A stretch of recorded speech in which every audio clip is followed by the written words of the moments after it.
Väinö Lehtonen, Kehityksen virta, luku 4. Jälleen syntyminen ja karma.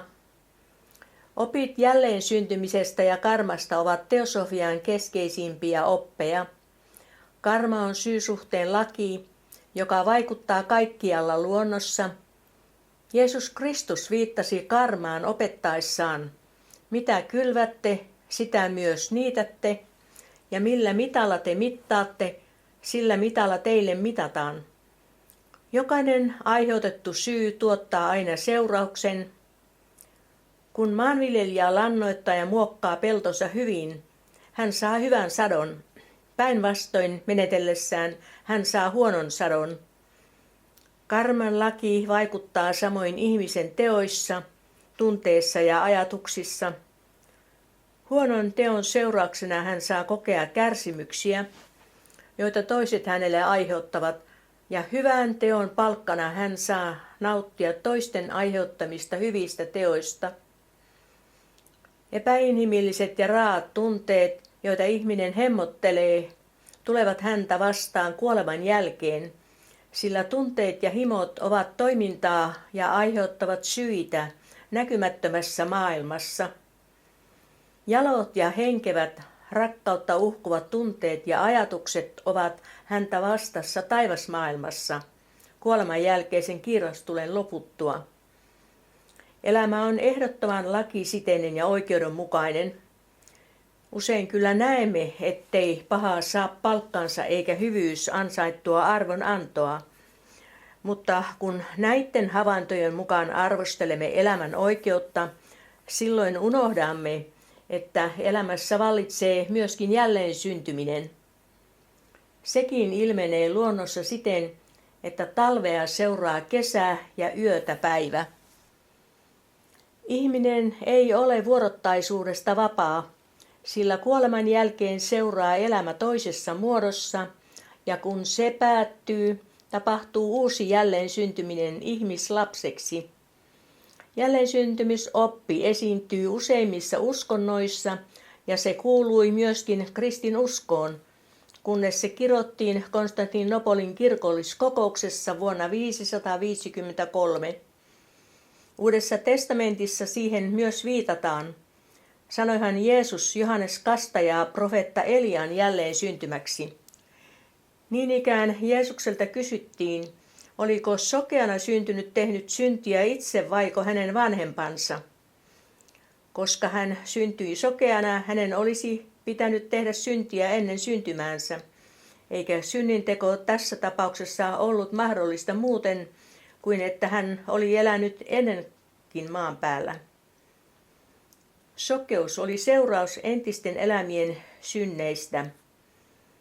Jälleensyntymysoppi ratkaisee kysymyksen, miksi paha ei saa palkkansa heti, sillä teko siirtyy karmana seuraaviin ruumistuksiin. Viha ja rakkaus sitovat ihmisiä toisiinsa, joten vieraan kansan vihaaja saa aikanaan syntyä vihaamansa kansan keskuuteen. Entiset vihamiehet ja naiset solmivat usein avioliittoja, jotka ovat vähemmän onnellisia. Rakkaus sitoo ihmisiä oikealla tavalla, sillä heidän välillään tapahtuu rakentavaa yhteistyötä. Elämä on suuri koulu ja se kouluttaa meitä ihmisiä monella tavalla. H.P. Blavatsky kirjoitti salaisen opin toisessa osassa syyn ja seurauksen laista muun muassa: okkulttisen dynamiikan laki on, että määrätty voimamäärä, joka on käytetty henkisellä tai astraalisella tasolla, tuottaa paljon suuremmat tulokset kuin vastaava energiamäärä fyysillisellä ulkokohtaisella olemisen tasolla kulutettuna. Tämä merkitsee muun muassa, että ajatukset ja tunteet, halut ja himot, vaikka ne meistä tuntuvat ihmissielun sisäkohtaisilta liikkeiltä, aiheuttavat näkymättömässä maailmassa syitä, joilla on kauaskantoiset seuraukset. Olemme siis vastuussa sieluelämämme liikkeistä. Itsekkäät ajatukset, pyyteenomaiset tunteet, himot ja halut aiheuttavat syitä astraalimaailmassa, ja täten olemme osasyyllisiä maailman pahuuteen.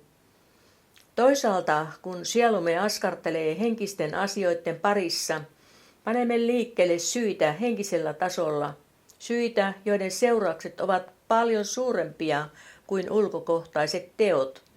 Hyvä ajatus on henkisessä maailmassa tapahtunut teko, ja se vaikuttaa omalla voimallaan. Fyysillisessä maailmassa hyvän teon kannustimena saattaa olla itsekäs pyyde, ja näin ollen itsekäs pyyde ja hyvä teko kumoavat toisensa. Kun hyvä teko tapahtuu rakkaudesta, saavutetaan toivottu tulos. Siksi henkisten liikkeiden toiminta on kauaskantoinen. Henkinen pyrkimys, joka tähtää siihen, että ihmisyys kasvaisi, saattaa näyttää pieneltä ja vaatimattomalta, mutta sen aikaansaamat seuraukset muuttavat maailmaa. Kansa on rinnastettavissa yksilöön. Kansalla on omintakeinen kansallishenkensä. Kansa pyrkii ajattelemaan ja toimimaan määrättyyn suuntaan. Sillä on omia harrastuksia ja tavoitteita. Vaikka kansan yksilöt kuolevat ja uusia syntyy, niin kansan yhteispyrkimykset pysyvät. Uudet kansalaiset kasvavat kansallishenkeen ja oppivat toteuttamaan sen tavoitteita. Täten muodostuu myöskin kansallista karmaa. Kansakin saa niittää tekojensa seurauksia. Kun kansan keskuudessa elää voimakas tahtoinen joukko, joka haaveilee alueen laajennuksista ja kiihottaa kansan sotahenkeä, niin seurauksena on sota ja siitä johtuvat kärsimykset. Samaten kun kansan keskellä elää henkisesti voimakas valiojoukko, se aiheuttaa syitä hengen maailmassa ja kumoaa astraalista sotahenkeä. Siksi jokaisen kansan olemassaolo riippuu sen kansan keskuudessa olevasta henkisestä valiojoukosta. Jos henkinen valiojoukko on heikko ja karma vyöryy kansan yli, niin sen kansan päivät ovat luetut. Mahtavinkin armeija sortuu. Kansallisenkin karman toiminta tapahtui ennen hitaasti, saattoi kulua vuosisatoja syitten ja seurausten välillä. Nykyaikana, jolloin karman johto on siirtymässä Kristukselle, tilanne on muuttunut. Sodat seuraavat toisiaan yhä tiheämmin, yhä enemmän kuolee ihmisiä sotien temmellyksissä. Nyt alkaa koko ihmiskunta olla suuri sotaleiri, ja toivo ihmisyyden voittokulusta näyttää loitonneen saavuttamattomiin. Se johtuu siitä, että ihmisten kansojen teot ovat joutuneet tuomiolle. Elämän tahto on, että taivasten valtakunta on toteutuva maankin päällä, ja ihmisten on opittava ymmärtämään tämä elämän vaatimus. Jotta maailman tuska lieventyisi, on henkisten valiojoukkojen työskenteltävä yhä tiiviimmin ja tahtoperäisemmin. Sekä yksilön että kansan karman lunastamisessa pätee sama laki. Niin paljon pahaa kuin on tehty, niin paljon hyvää on tehtävä. Ainoa häviämätön hyvä on henkinen valistus, joka kasvattaa ihmisiä ihmisyyttä kohti. Myöskin kansat ovat jälleen syntymän alaisia. Useat Euroopankin kansoista ovat entisten kansojen jälleen syntymiä, ja tutkija voi löytää yhtymäkohtia. Pekka Ervast puhui usein, että muinais-egyptiläinen sivistys pyrkii jälleen syntymään Suomessa. Elämä ei ole paikallaan polkemista. Kansakin yrittää jälleen synnyttyään toteuttaa entisiä ihanteitaan uudessa syvyydessä.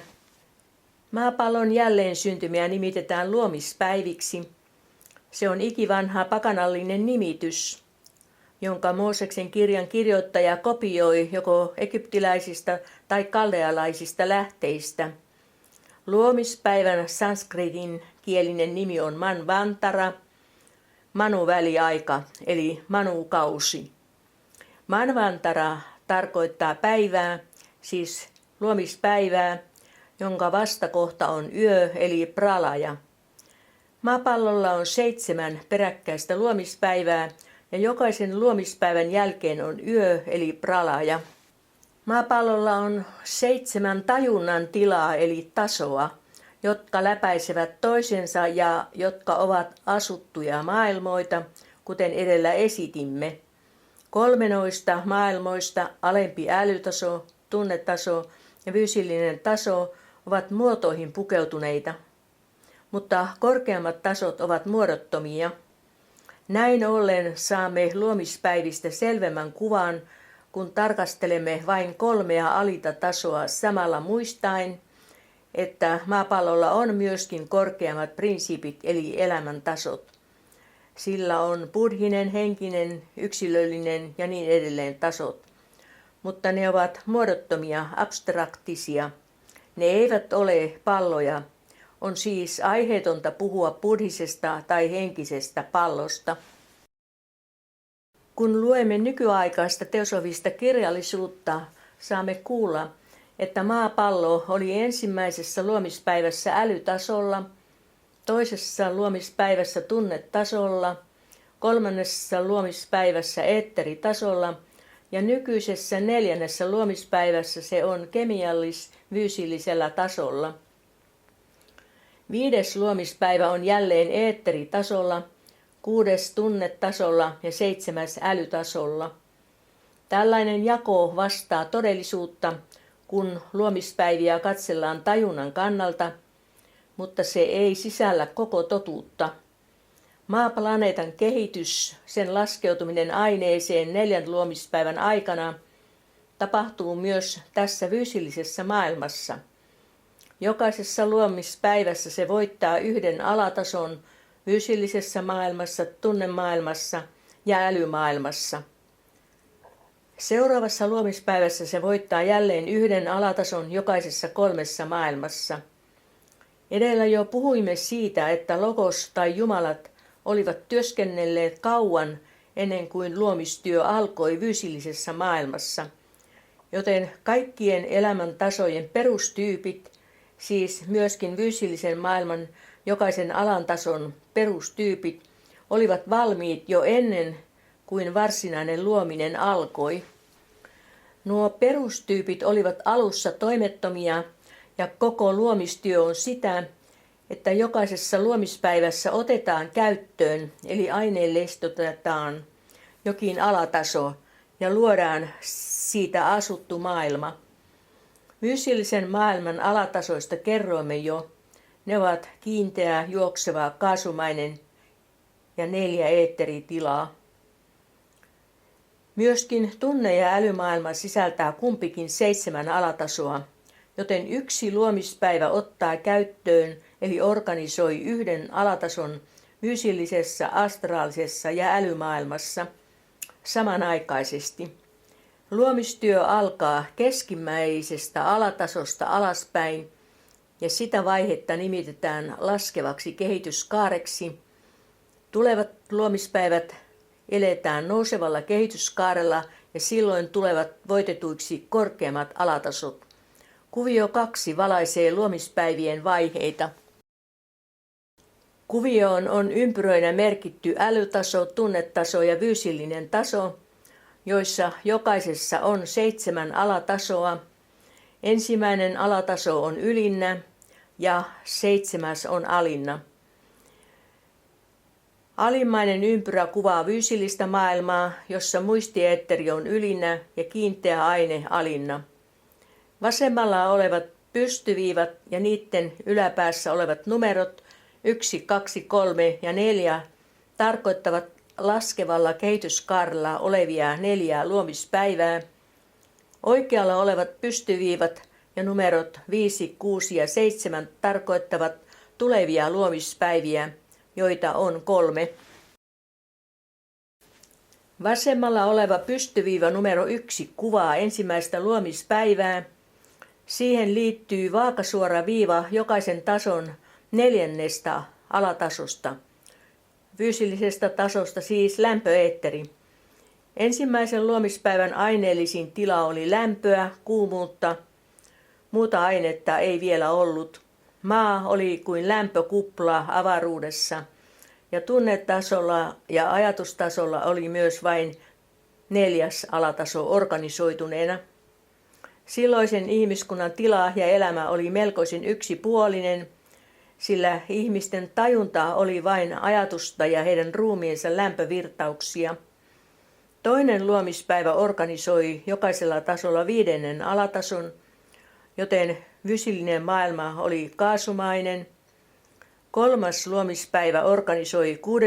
alatason jokaisella tasolla ja maapallo muodostui nestemäiseksi juoksevaksi.